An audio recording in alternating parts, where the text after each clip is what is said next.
This is an age of disruption, of profound revolutionary change.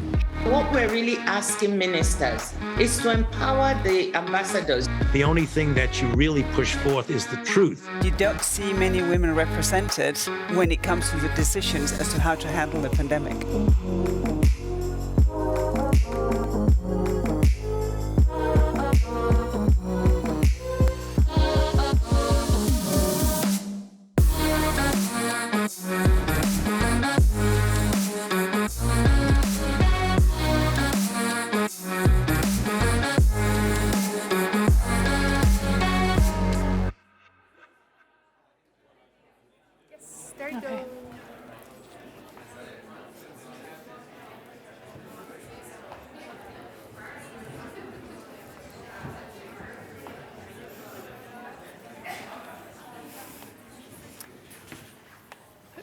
Good afternoon, everyone, and welcome if you're tuning in now or joining us in the room at Politico's Sustainable Future Week.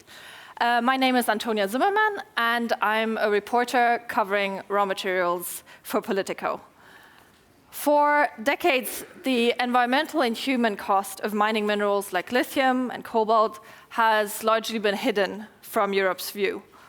And that's a debate that's about to change as the bloc itself aims to ramp up domestic mining, refining, and recycling of raw materials it needs to power the green transition technologies such as electric vehicles or wind turbines. We're having an extremely timely debate today as negotiators just on Monday reached an agreement on the EU's Critical Raw Materials Act, its plan to diversify its supply of raw materials. And so I'm very glad you can join me today for this debate, where we're aiming to discuss how the EU can safeguard its raw material supplies while also ensuring that environmental provisions and protections are in place. Just a brief reminder for everyone who would like to ask questions, please use the Swapcard platform. And don't hesitate to talk about us on X or the social media of your choice. And so now, without any further ado, I'm very happy to welcome our distinguished panelists on stage and online. Online, we have Antonio Costa Silva, Portugal's Economy and Digital Transition Minister, as well as Isabella Teixeira, co-chair of the International Resource Panel. And I'm very happy to have Mattia Pellegrini, head of unit at DG Environment at the European Commission, with me on stage today. Mattia, let me start with you. We now had an agreement was found on the Critical Raw Materials Act just on Monday. There's a general sense that it's been broadly welcomed by the industry for managing to put us on track to accelerate our quest to secure raw materials. But there's also quite some fears remaining still from NGOs that the Act might be lacking environmental protection or be too weak on that side. What would you respond to those remaining concerns? Okay, let me start by saying that actually one of the highlights of the results of the political agreement of Monday is actually that the target for the part which should come from recycling has been increased from 15% to 25%. So that clearly gives the direction that our politicians essentially, they would like us to boost as much as possible what we call urban mining, so how we get out of the CRM of many electronics that we have, of many batteries, of many solar panels. So that's, I think, is very important because a target of 25% by 2030 in terms of coming from recycling, it will be very ambitious and will require then a number of, let's say, specific measures in sectorial legislation, which what we started with the batteries regulation, where for the first time we have regulated the 4 critical raw materials in the regulation. Then, as regards the permitting policy, as you know, the Act essentially still maintains all the rules which exist in Europe in terms of nature protection, in terms of environmental impact assessment. The only things that try to simplify the permitting process. So that's to allow for an easier permitting process. So, and I can tell you that the proposal which was elaborated was the result of a very, let's say, coordinated action between the colleagues of DG GROW and us in DG Environment, both on the permitting side, but also on the recycling side. I would say that the recycling side has been primarily led by us, and we continue to work with them in the co-decision process. So I think the sign is rather going the right of, in the sense of, in the right direction from an environmental point of view, because essentially, of course, even I think we have to be honest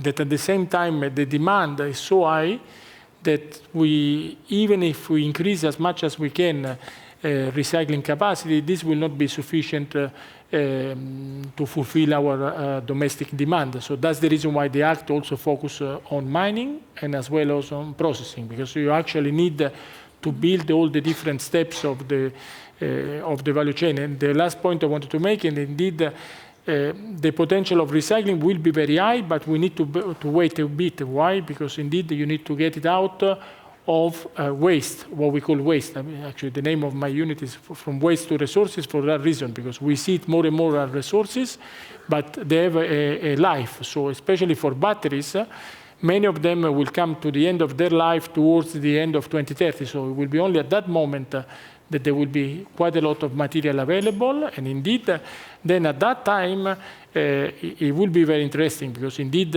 when you compare a ton of mined lithium with a ton of lithium coming from batteries, then the yield that you can have from batteries is much higher. So then at that time, recycling will be even more interesting in terms of quantities that you can recover. Thank you. Yeah, I think you've touched on a number of points here also regarding demand and all of, and that question that I think we'll get back to at a bit of a later point. Isabella, I would like to turn to you. Do you think that, as it's often claimed, environmental protection is currently playing a sufficiently big role in our discussions around securing raw materials?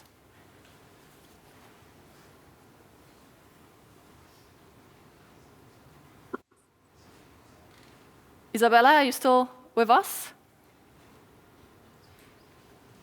I think there might be an issue with the connection. Okay, in that case, let me turn to you, Minister. I think before proceeding on this discussion, I'm very glad that you're joining us today. But I think there's also an elephant in the room that I need to address, which is the corruption probe launched last week against your government, which is also linked to lithium mining concessions. And that corruption probe has cast doubt over investments in your country's lithium sector. And I would like to know, is Portugal still a safe place to invest in the sector? I think so. I think Portugal is one of the safest places in the world, according to world benchmarks.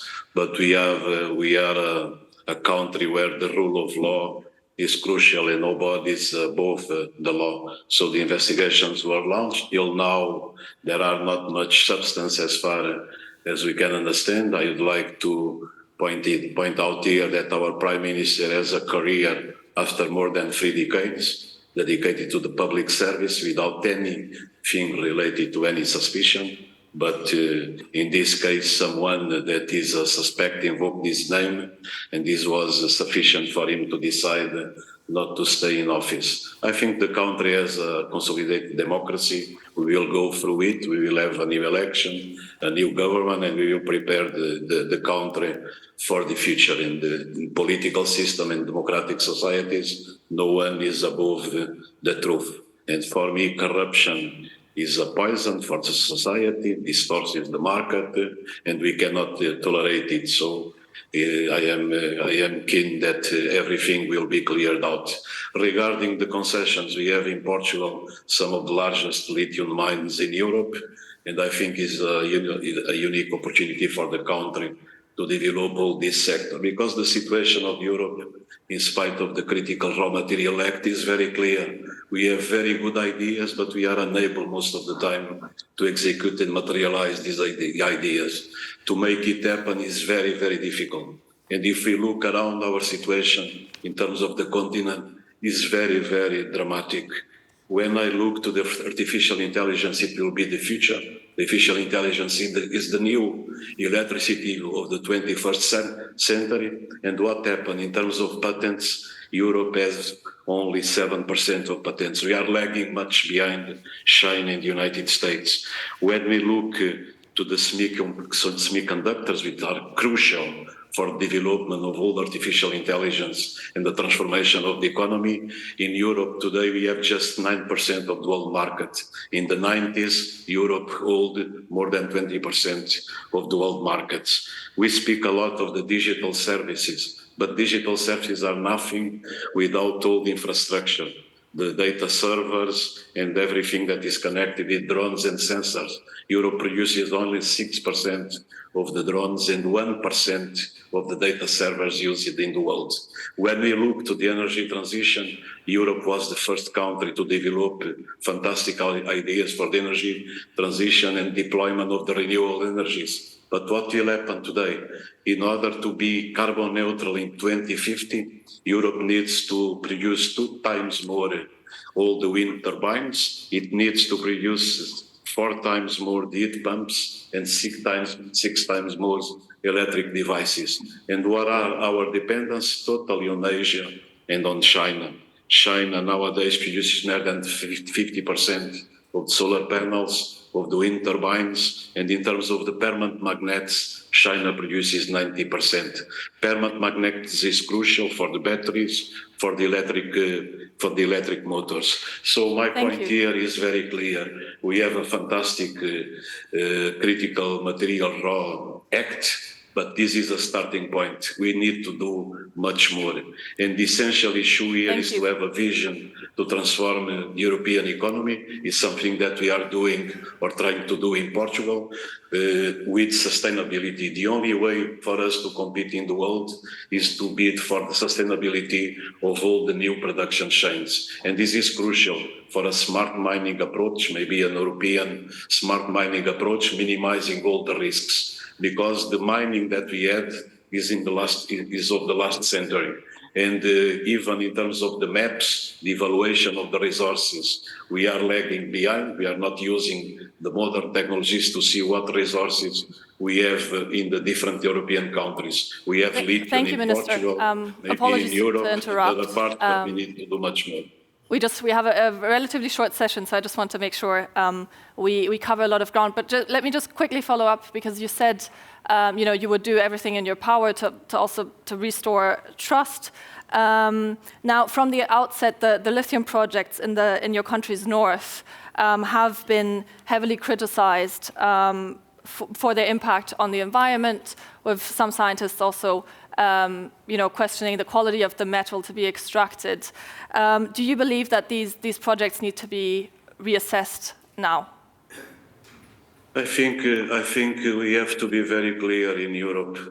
So the projects are criticized because the people developed this very wrong idea that we can have a very advanced scientific society, technological society, without raw materials. This is impossible. Without lithium, we don't have batteries. Without batteries, we don't have electric cars. If we don't have other elements that are crucial, as rare earth and others, we don't have the electronic industry of high precision. And this is what is lagging in the public debate. We are trying to do more in Portugal to engage the communities and to develop a new approach based on sustainability and smart mining. So you don't think they need to be reassessed, correct? Sorry? So you don't think these projects need to be reassessed? No, the project is reassessed every time. But look, the license for the last lithium mine was conceded. This lithium mine can produce 165,000 tons per year. This is enough to build a mega factory of 20 gigawatts. And we have to decide if we want to be back in the Middle Age So forgetting all these opportunities and this new development of the economy based on a wrong thinking, that thinking is our society will depend only on the software, but the software to be developed needs the hardware, and the hardware is based on these raw materials. Thank you. I'm very happy to see that Isabella is now back with us. Thank you.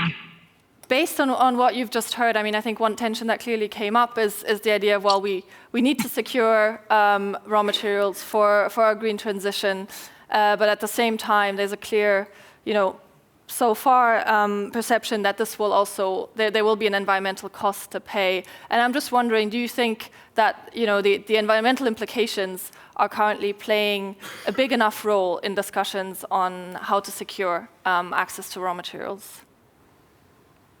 Yes, thank you very much for inviting me. I do apologize because we have this connection problem, but I'd like to highlight 3 or 4 points considering your remarks. My first point is that it's absolutely excellent that you can have CRM Act today, but you cannot forget it, that this is, we need the global vision, and also we need to understand this is part of the equation of the challenges for development and also climate and geopolitics. This is very important to observe. And second, it's absolutely important to understand that we need research and science-based evidence to go into the decision-making process and consider not only impacts, but trends, and also the implications of the use of raw materials as we are using today. And first and third, you need to understand the importance of standard setting to dialogue and to make sure that you can address really robust solutions and minimize not only environmental impact, but social impact when you go into the global south countries that a lot of them retain strategic reserves on raw materials, not only mineral ones. I'd like always also to remember that when you go in the triple environmental crisis, destruction of and process of material resource are the main driver of the triple environmental planetary crisis. And of course, we need to understand also that the global material extraction is increasing in a sustainable pace, rising by almost a factor of 4 since 70s. So demand for housing and mobility, I will explain here, and also energy, are the leading drivers for the product for food and energy. So we need to understand the scientific scenarios is showing to us that we are raising the use, and we need to exactly take decisions considering the challenge of global climate change, how we come into based on solution, but to deal with natural resources in a different way. And this is a big challenge for the world. And this also, that's why I mentioned that we need to understand this debate, not only consider science, basic economic ones, but also the geopolitical issues that come into this agenda today. Back to you, as know that I don't have much time. I'd like to explore with another data, but next year, in February, the International Resource Panel will launch our Global Resource Outlook, the new version, and the data will be there. And you can see that, unfortunately, we need to deal with the increase of the material extraction. It's expected to continue, and the big challenge that we have for the next years until 2060. We need to slow rate and after this optimize the natural, be efficient in our use of natural resource, and also understand how we explore these around the world without provoking additional social and environmental inequalities. Back to you. Thank you very much for inviting me. And I do apologize because I don't have much time to be connected considering the problems that we have. Thank you very much. Let me turn back to you, Mattia. I think a number of points have just been raised, but I think there's one key element that keeps coming up, and that's obviously also the issue of, well, there's currently in Europe still a quite strong local resistance to mining. There's quite a bit of skepticism around the mining push. How do you think, what can be done to address public concerns? What do you think are some of the key elements to maybe also shift the debate around raw materials? Okay, let me start by saying that I think when we talk about the CRM Act and critical raw materials in general, will be a mistake to only focus on mining and relaunching mining in Europe, because I think I give you a paradox of all of that. You may restart all the mining activities in Europe, and then if you don't have enough processing capacity, you will be finding yourself in a paradox situation where you have an extracted material here, which needs to be most probably took to China in order to be processed and then travel back to Europe. So I think that will not end our dependency. It will only change our kind of dependence. So I think what you need is a bit what the Commission has done, both with the CRM Act, but also with the CRM communication, because often, again, the focus is only on the CRM Act, but on the same date, the Commission has clearly put forward the CRM communication, where it says, I have a strategy around 3 pillars. So one pillar is this international pillar. So the idea of creating a club of countries which are reliable countries, because indeed you can still import raw materials. The question is that from whom you are going to import and whether that country can be reliable. At the moment, most of the dependence is located in countries which are difficult from a geopolitical point of view or are strong competitors. So that is what created an addition. But you can have secure supply from reliable parts. So this idea of the raw materials club is exactly to create a stable network of international partners. Then the second pillar, indeed, is relaunching the extractive industry in Europe, but that means also coupled with processing capacity. And that's the reason why the Commission has been working before that on this list of strategic projects. And the idea is that these strategic projects that the European Institute for Technology is working on it, they will have to cover the entire value chain. And I always would like to recall another thing, and there is a measure which is often neglected in the CRM Act, but is there, that there is also this idea of there is an amendment of the Extractive Industries Directive, so the Mining Tailings Directive, which is managed in my unit, where we have now obliged member states to report back on CRM which are contained in mining waste.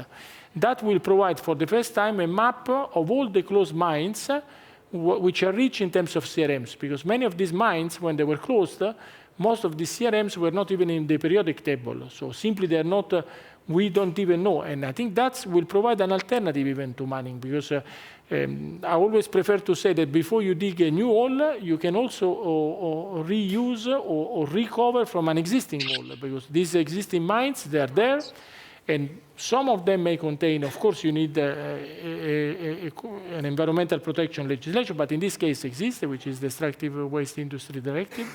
So that is also something to be considered.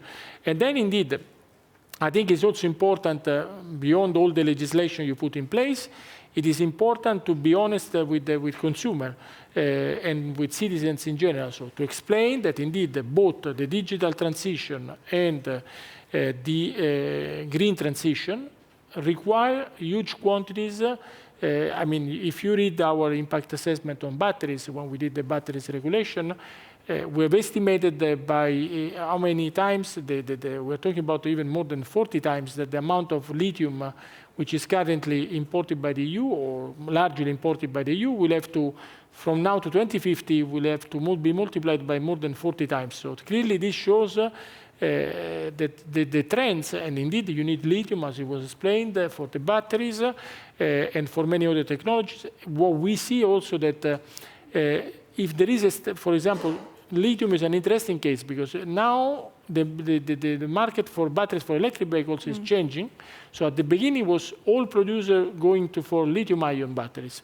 But now we see, after Tesla started as the first one, that there is a number of producers, we met them recently, which are now launching a lot. I mean, some of the European producers, for half of their batteries pack at the moment is made of lithium phosphates, so which lithium phosphates, they solve the problem of cobalt and nickel, because they don't need them, but they don't solve the problem of lithium. So no matter all the technology around at the moment, they all require lithium. So of course, and with a huge amount, with very big numbers. So that's, and the only way to get that is through a comprehensive strategy. So one part will still have to come from imports. One part, if mining is done in a sustainable way, could come from mining, and one part could come from recycling. And I think the message we got from Parliament and Council on Monday was that we expect to be done even more in the recycling side, because we expect that this can really be what is seen by European citizens as more sustainable. Thank you. And I would like to turn back to you, Minister.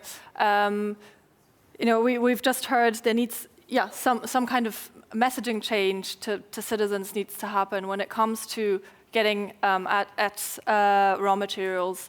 What are you doing in your country to engage with local populations who might be skeptical of mining, or also just to, influence the discussion we have and the perception we have of raw materials and what we need for our green transition technologies? Thank you for the question. So we are engaged in several dimensions. The first dimension is to stress the sustainability of our approach. So we are trying to develop in Portugal the circular economy.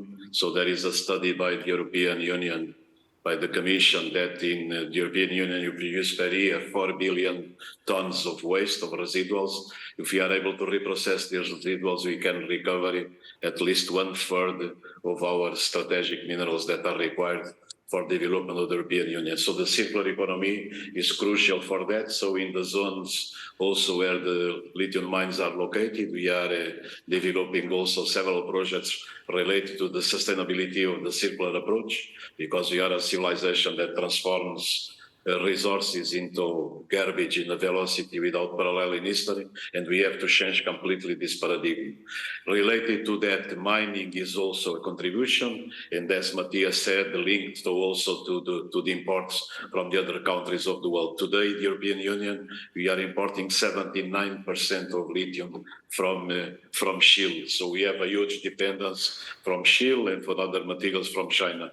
What we are doing in these regions is to engage with the populations, to present the projects, to develop the scientific approach, to develop also this smart mining approach, minimizing all the risks, dealing also with the impact on the environment, minimizing all these interventions. And I think the smart mining approach means that we have a total different approach from the past. And of course, for the populations, they were used for the mining approach of the last century. It was totally different with no respect for the environment. I think we can change all that through knowledge, for the explanation of the projects, for the engagement of local communities, for the benefits also that the local communities can take from that, and this global approach can make a difference. Thank you. Let me quickly turn back to you, Mattia.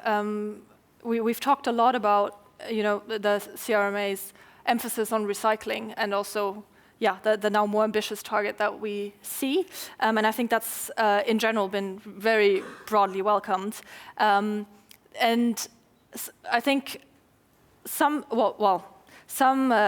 groups and scientists are still calling for, besides the targets that we currently have, some kind of target around demand reduction. Now, I know it's part of the text, but it's not something that we've seen a numerical target on. And I would just like to better understand, what's the Commission's reasoning behind it? Do you think it's currently not necessarily what we need as a first step? Or what's your reasoning for saying, we don't necessarily need to tackle that end of, play with that lever? I mean, I will make a parallel here about the proposal which has been lately quite a lot in the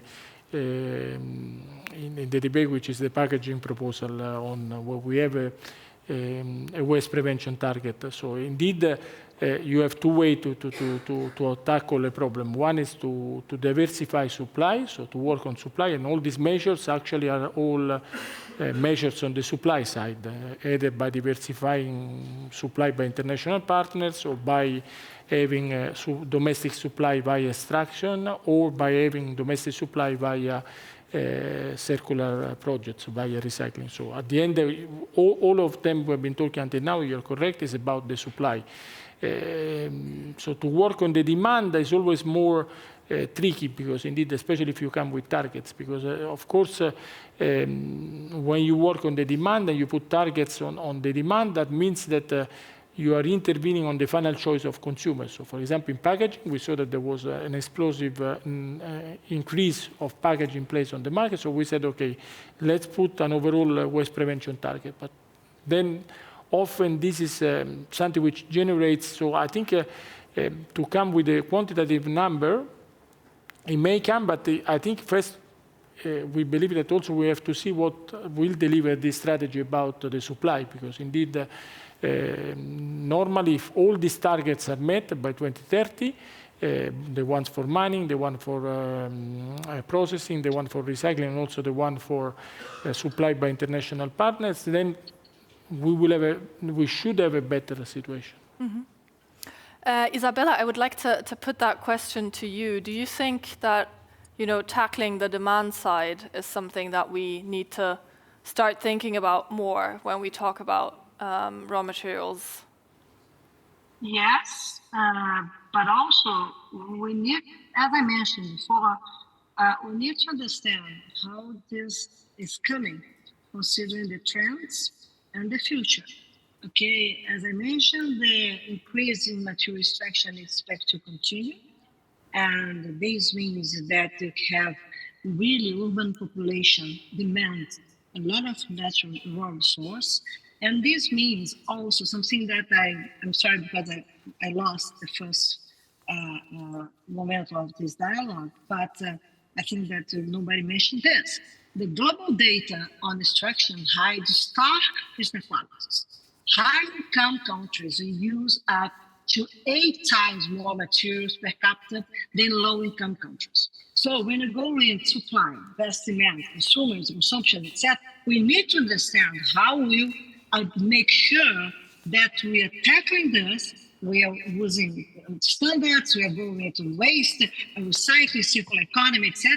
But developing world must reduce their natural resource footprint, because it's too high, okay? And of course, when you go into the rest of the world, including the countries that have the domain of raw materials, okay, it's absolutely important when you take to consider reliable societies, okay? What reliable means on the context of scarcity and of the context of social and environmental inequality. So I think that we are absolutely right when you go to demand and go versus supply, etc. But we need to understand the global picture, as this debate here is provoking the geopolitics of the relations with climate, with the dependence considered China and the United States. So it's very important to observe what science is saying.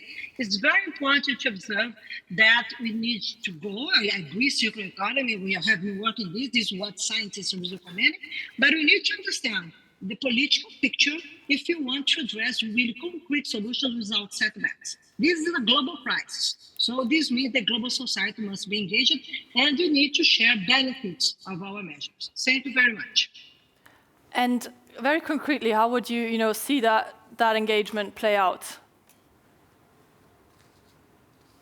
Asking for me? Yes. For example, if you have really transparency and you go, for example, when you go take decisions, not unilaterally, dialogue, understand the realities, and make sure that you can use technology for example, to reduce the natural resource footprints of developed economies. We need really political education.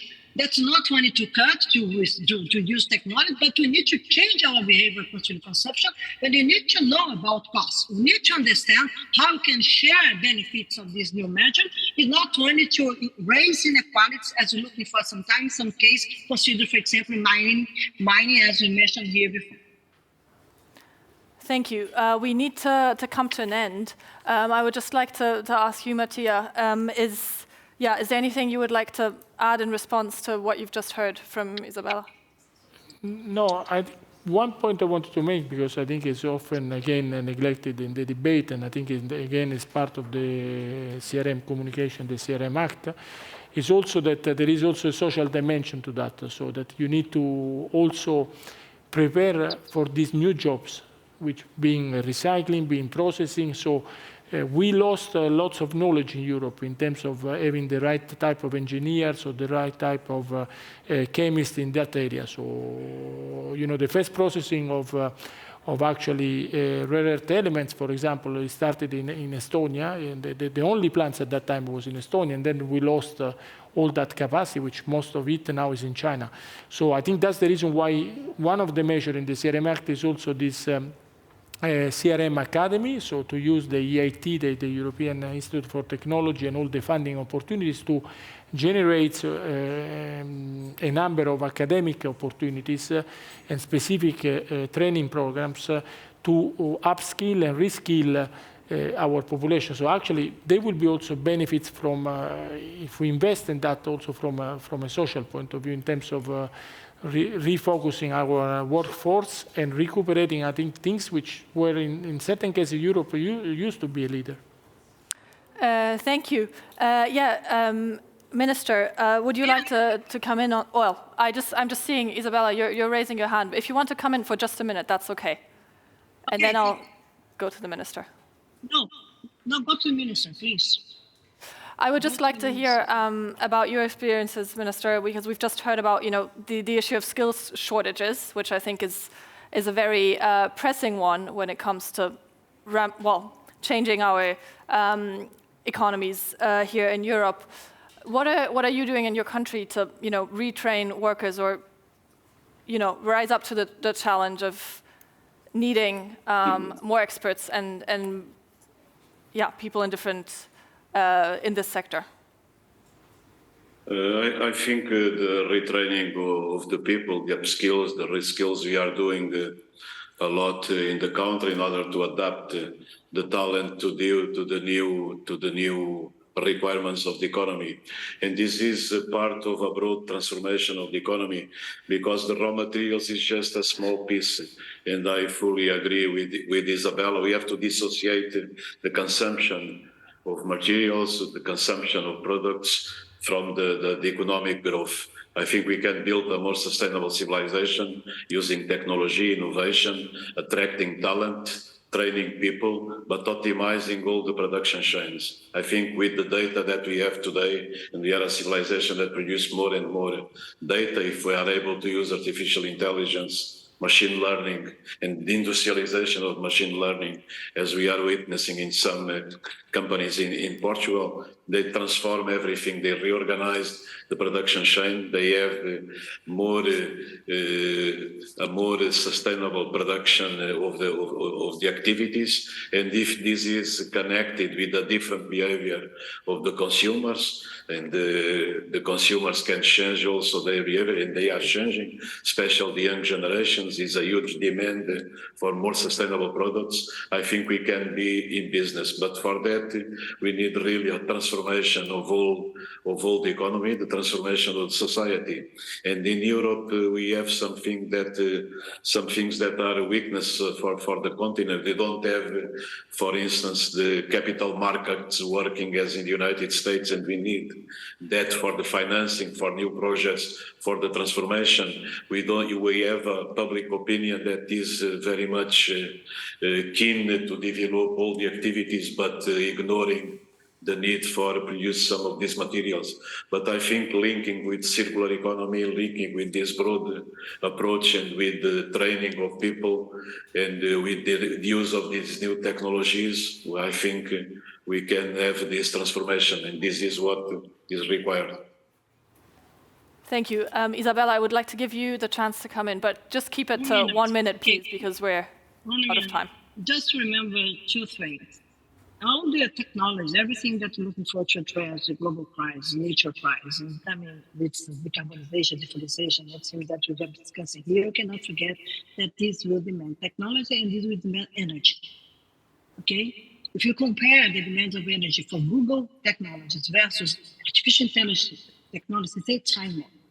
So we need to understand how you're providing solutions, and what is the real demand that must be addressed considering the short-term perspective of natural resource, and how we can use better circular economy, waste, etc., etc. My second point, we cannot forget that when we rely on trade, accentuates its inequality, because you used to go to an environmental burdens for resource extraction shift from high-income importing countries to low-income exporting countries. We need to understand this movement of the impacts, because this is a global problem. We need to understand that, need to discuss this, consider global perspectives. And that's why I think that the act that was approved this week in European countries is very important to facilitate or to stimulate a new way to debate, and not only the polarized debate, where we are fully dependent on nature. We cannot solve this problem, or this situation. So my suggestion is that we go into setting standards that we are doing. We are looking forward to understand the diversity of situations around the world and come to provide really solutions that avoid setbacks in the future and preserve nature, because we need to grow with nature. This is the quick question that humankind is facing today. It has to answer, consider our demands for development and consider our demands of having really new lifestyles and come with a better future. Thank you very much. Thank you. Yeah, I'm afraid we will have to wrap up. I would like to warmly thank our speakers, both those joining us online and on stage today. And yeah, a big thank you also to everyone who joined us online and in the room. I think we have quite a bit of food for thought. We have the Raw Materials Act now, but I think there's still quite a few outstanding questions. And I think the question of workers and skill shortages and the question of nature protection are all questions that will keep us busy for quite some time. I would like those in the room to please remain seated. My colleague Louise Guillot will be moderating a fireside chat on the highly controversial issue of nature restoration in just 5 minutes after a quick stage change. Thank you very much. Thank you very much.